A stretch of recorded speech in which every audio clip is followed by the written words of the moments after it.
ವಿದೇಶದಲ್ಲಿ ಉದ್ಯೋಗದ ವೀಸಾ ಕೊಡಿಸೋದಾಗಿ ಆಮಿಷ ಒಡ್ಡಿ ಮಂಗಳೂರಿನಲ್ಲಿ 300 ಮಂದಿಗೆ ಒಂದು ದೊಡ್ಡ ಮಟ್ಟದ ಮೋಸ ಆಗಿದೆ. 4 ಕೋಟಿ ರೂಪಾಯಿ ವಂಚನೆ ಕೂಡ ಆಗಿದೆ.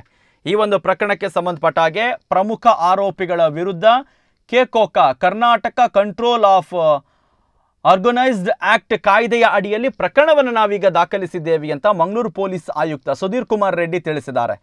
ಬೆಂದೂರುವೆಲ್ನಲ್ಲಿ Hireglow elegant overseas international private limited ಎನ್ನುವ ಹೆಸರಿನ ಕಚೇರಿಯನ್ನು ತೆರೆದು ವಿದೇಶದಲ್ಲಿ ಉದ್ಯೋಗದ ವೀಸಾ ಕೊಡಿಸೋದಾಗಿ ಜಾಹೀರಾತುಗಳನ್ನು ಕೊಟ್ಟು ವಂಚನೆ ಮಾಡಿದ ಪ್ರಕರಣಕ್ಕೆ ಸಂಬಂಧಪಟ್ಟ ಹಾಗೆ ಮಹಾರಾಷ್ಟ್ರದ ನವಿ ಮುಂಬೈನ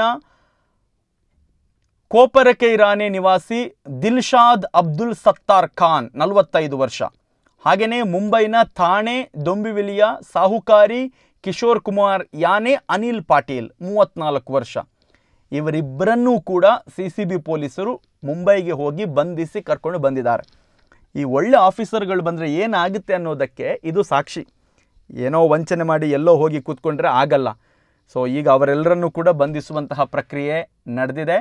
ಸೊ ಈ ವಿಚಾರಕ್ಕೆ ಸಂಬಂಧಪಟ್ಟ ಹಾಗೆ ಪೊಲೀಸ್ ಆಯುಕ್ತರಾಗಿರುವಂತಹ ಸುಧೀರ್ ಕುಮಾರ್ ರೆಡ್ಡಿ ಮಾಹಿತಿಯನ್ನು ಕೊಟ್ಟಿದ್ದಾರೆ. ಸುಮಾರು 300 ಜನರಿಗೆ ಮಂಗಳೂರಿನವರಿಗೆ ವಂಚನೆ ಆಗಿದೆ. 4 ಕೋಟಿಯಷ್ಟು ರೂಪಾಯಿ ಹಣದ ವಂಚನೆಯ ಪ್ರಕರಣವನ್ನು ಭೇದಿಸಿ ಆರೋಪಿಗಳ ಬಂಧಿಸಿದ್ದಾರೆ. ಮಂಗಳೂರು ನಗರದಲ್ಲಿ ಸುಮಾರು 300 ಜನ ಅಮಾಯಕರಿಗೆ ಹೊರದೇಶದಲ್ಲಿ ಕೆಲಸ ಕೊಡಿಸ್ತೀನಿ ಅಂತ ಹೇಳಿ ಸುಮಾರು 4 ಕೋಟಿ ಮೋಸ ಮಾಡಿದ್ದಂಥ ಪ್ರಕರಣದಲ್ಲಿ ಪ್ರಮುಖ ಆರೋಪಿತರೆಲ್ಲರನ್ನು ಕೂಡ ಈಗಾಗಲೇ ಮುಂಬೈಯಿಂದ ಅರೆಸ್ಟ್ ಮಾಡಿ ಕರ್ಕೊಂಡು ಬಂದು ದಸ್ತಗಿರಿ ಮಾಡಲಾಗಿದೆ.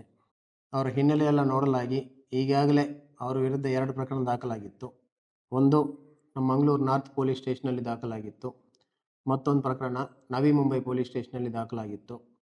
ಈಗಾಗಲೇ ಅವರ ವಿರುದ್ಧ 2 ಪ್ರಕರಣಗಳಿರುವುದರಿಂದ ಈ ಪ್ರಕರಣದಲ್ಲಿ ಅವರ ವಿರುದ್ಧ ಕೆಕೋಕ ಆ್ಯಕ್ಟ್ ಇನ್ವೋಕ್ ಮಾಡಲಿಕ್ಕೆ ಸೂಚಿಸಲಾಗಿದೆ. Karnataka control of organised crime act ಅಡಿಯಲ್ಲಿ ಇವರ ವಿರುದ್ಧ ಕ್ರಮ ಕೈಗೊಳ್ಳಲಾಗಿದೆ. ಈಗಾಗಲೇ ಕೋರ್ಟ್ಗೆ ರಿಕ್ವೆಸ್ಟ್ ಕೂಡ ಕಳಿಸಲಾಗಿದೆ. ಕೆಕೋಕ ಆ್ಯಕ್ಟಲ್ಲಿ ಪೊಲೀಸರಿಗೆ ವಿಶೇಷ ಪವರ್ಸು ಸಿಗ್ತವೆ.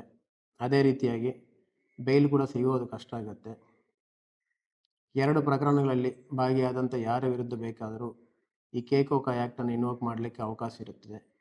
ಆದ್ದರಿಂದ 2 ಪ್ರಕರಣಗಳಲ್ಲಿ ಭಾಗಿಯಾಗಿದ್ದವರೆಲ್ಲರೂ ಕೂಡ ಸ್ವಲ್ಪ ಜಾಗ್ರತೆಯಾಗಿರಬೇಕಂತ ಕೋರ್ತಾ ಇದ್ದೀವಿ.